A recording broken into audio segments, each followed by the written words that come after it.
Let's learn how to manage opportunities in CentrixOne. To have an overview of your existing opportunities, navigate to the Opportunities module.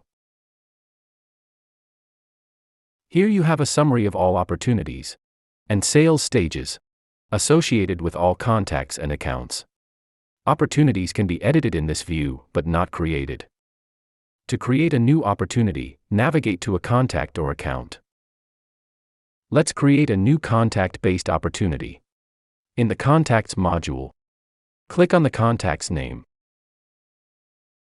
then the plus button in the Opportunities widget.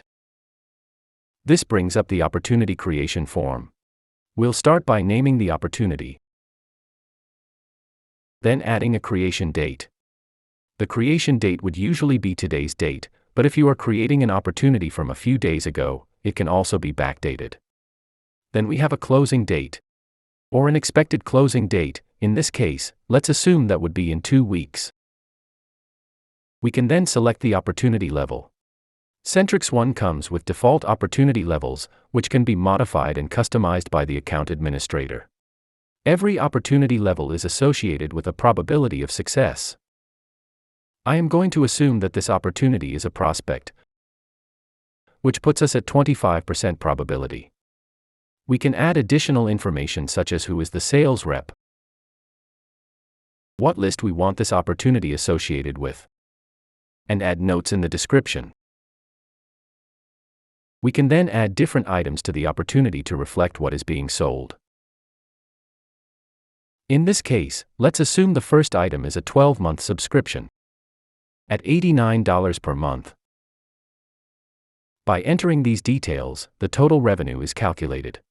If you are selling multiple products, more items can be added with the Add Item button. Taxes are calculated in your accounting software, and not the CRM. So here is the opportunity and the information we have entered so far. We can go ahead and include even more information such as notes, tasks, and documents. Let's start with notes.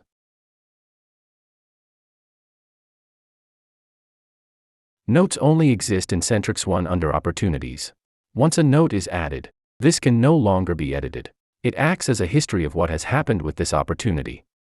When tasks are added here in the Edit Opportunity form, they will be associated to the opportunity, and not the contact or account. Documents such as quotes or contracts can be added in the Documents tab. This History tab shows us all activity associated with this opportunity. Once all the information is entered, let's save and close. The opportunity now appears in the Opportunities widget. It is important to note that if you create an opportunity under a contact, the opportunity will be linked to that contact, as well as to their associated account. If there are multiple contacts within the same account, the opportunity is still only visible under the contact's name where it was created, and not under the other individual names. Let's review what we see in the Opportunities module now. We'll start with the overview. Here we see our opportunity that we created, with the same information, under the 25% probability sales stage. If we click on it, we can edit it from here. We can also click and drag it along the sales stage as the opportunity progresses.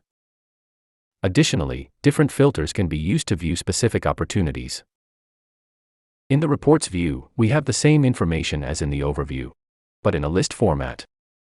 Another view on opportunities can be found in the Dashboard module. The current opportunity that we are working on is in the pipeline. The pipeline consists of all opportunities that we see in the overview, except for those that are a closed deal at 100%.